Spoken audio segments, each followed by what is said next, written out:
مسیح میں آپ سب کو میرا سلام۔ امید ہے کہ آپ سب خیریت سے ہوں گے۔ مسیح ایمان میں، پاکیزگی میں، اس کے جلال میں، اس کے عرفان میں خوب ترقی کر رہے ہوں گے۔ میں خداوند کا شکر گزار ہوں کہ خداوند ایک بار پھر ہمیں دنیا میں سے کھینچ کر اپنی حضوری میں لے آیا ہے۔ ہم نے پرستش کی ہے، اس کے نام کو جلال دیا ہے، دعائیں کی ہیں، شفایت کی ہے۔ اب وقت ہے کہ ہم خداوند کے کلام پر غور کریں۔ میرے ساتھ کھولیے گا ایوب کی کتاب، اس کا 2 باب اور اس کی 10ویں آیت۔ اس آیت کا سینٹر مڈ والا حصہ میں آپ کے سامنے پڑھوں گا۔ خدا کے کلام میں یوں مرقوم ہے: کیا ہم خدا کے ہاتھ سے سکھ پائیں اور دکھ نہ پائیں؟ آمین۔ یہ ورڈس لاسٹ ٹائم ہم نے بات کی تھی، ہم نے دکھوں کے بارے میں بات کی تھی۔ میں نے بتایا تھا کہ آج کی کلیسیا جو ہے وہ دکھوں کو برداشت کرنے کی نسبت دکھوں سے فرار ہونا چاہتی ہے، بھاگنا چاہتی ہے۔ میں نے اگزامپل دی تھی یسوع مسیح کی۔ جب وہ اس زمین پر تھا اس نے خود دکھوں کو برداشت کیا تھا، حالانکہ وہ فرار ہو سکتا تھا، لیکن وہ فرار نہیں ہوا، بلکہ اس نے دکھوں کو برداشت کیا۔ پھر میں نے بتایا تھا کہ سکھ اور دکھ یہ ہے، جب تک ہم اس زمین پر ہیں وہ ہمارے ساتھ چلیں گے۔ میں نے اگزامپل دی تھی ہارٹ والی مشین کی۔ وہاں پر جو زندگی کا سائن ہے وہ اپ اینڈ ڈاؤن کا ہے۔ اپ اینڈ ڈاؤن، سکھ دکھ، خوشی غمی، یہ ہماری زندگی میں ہمارے ساتھ ساتھ چلیں گی۔ اور پھر میں نے بتایا تھا بعض اوقات دکھ اور سکھ ایک وقت میں دونوں ہماری زندگی میں ساتھ ساتھ چلتے ہیں۔ میں نے یعقوب کی اگزامپل دی تھی۔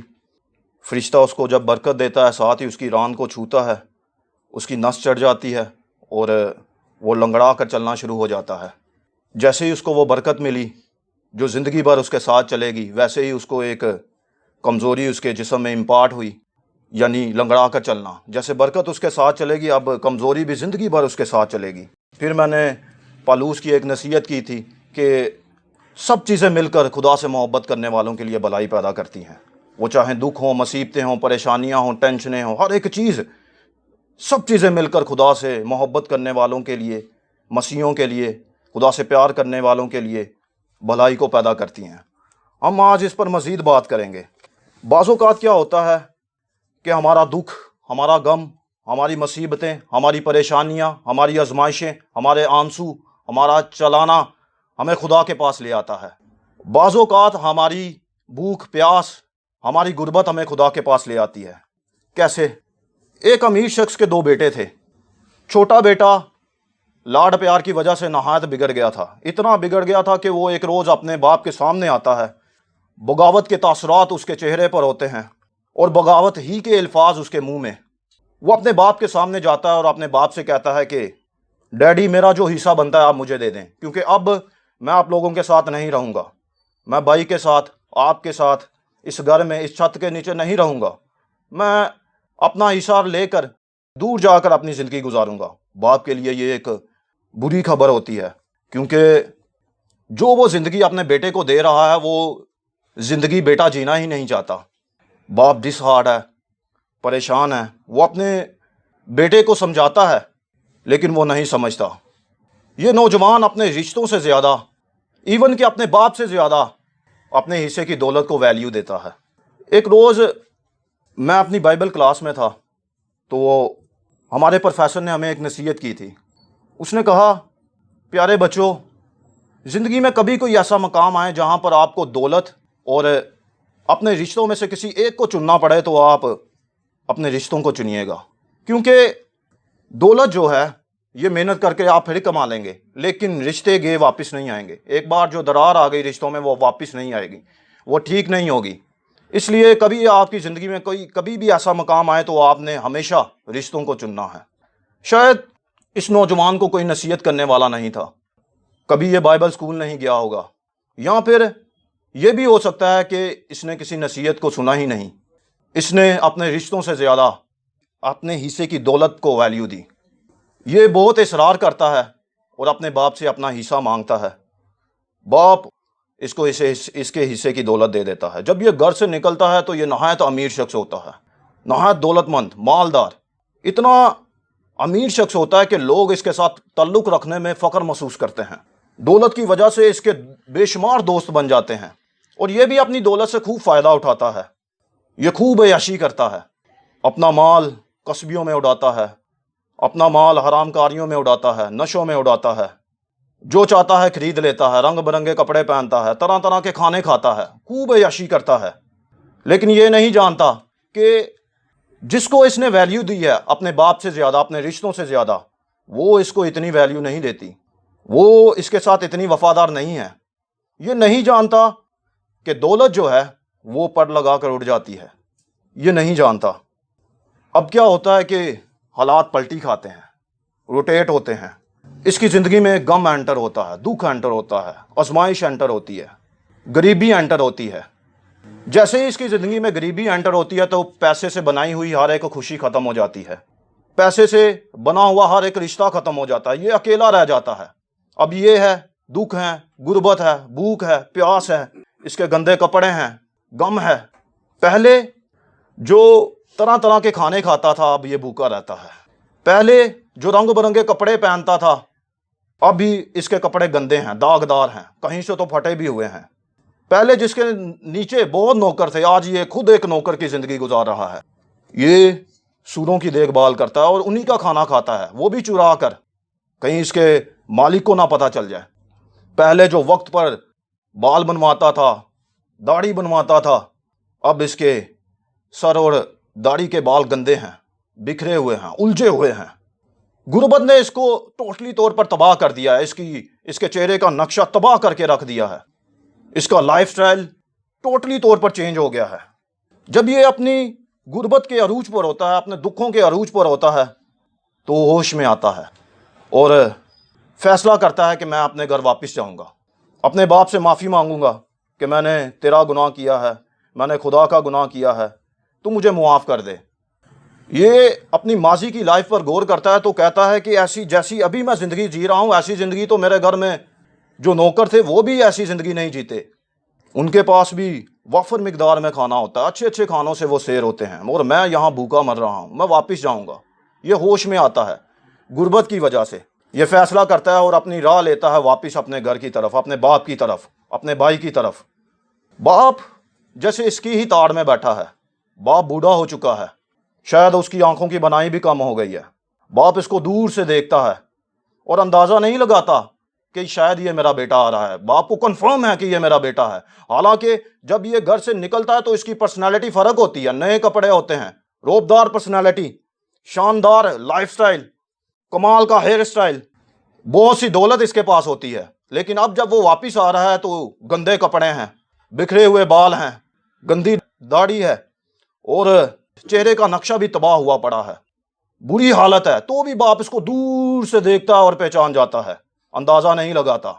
میرے عزیزو، اسی طرح اگر جب ہماری زندگی میں دکھ آئیں، مصیبتیں آئیں، آنسو آئیں، غربت آئے، وہ ہماری پرسنالٹی کو، لائف سٹائل کو تباہ کر کے رکھ دے، ہم پہلے جیسے نہ رہیں، ہماری رونق جاتی رہی ہو، ہم پہلے جیسے نہ رہے ہوں، تو بھی ہمارا حقیقی باپ ہمیں جان جاتا ہے، وہ ہمارے پاس آتا ہے، وہ ہمیں پیار کرتا ہے، ہمیں چومتا ہے۔ اس باپ نے اس کو گلے لگایا، اس سے پیار کیا، اس کو چوما اور بڑی آواز میں اپنے نوکروں کو کہتا ہے جاؤ اس کے لیے شاندار خوبصورت لباس لے کر آؤ، اسے جوتا پہناؤ، اسے انگوٹھی پہناؤ۔ ہمارا خدا بھی ایسے ہی کرتا ہے، جب ہم اپنے گناہوں کا اقرار کرتے ہیں، جب ہم خدا کی طرف رجوع کرتے ہیں، اپنے گناہوں کا اقرار کرتے ہیں، تو خدا ہماری حالت کو بدلتا ہے، وہ ہمیں ایک چمکدار صاف ستھرا جوڑا دیتا ہے جس میں کوئی داغ نہیں ہوتا، جو گندا نہیں ہوتا، وہ ہماری حالت پر کام کرتا ہے، ہماری پرسنالٹی پر کام کرتا ہے۔ دشمن نے، غربت نے، غموں نے، آنسوؤں نے، آزمائشوں نے جو ہماری حالت تباہ کی ہوتی ہے، خدا اس پر کام کرتا ہے، خدا ہمیں نکھارتا ہے، ہمیں پالش کرتا ہے، ہمیں سنوارتا ہے، ہماری ذات پر کام کرتا ہے، ہماری پرسنالٹی پر کام کرتا ہے۔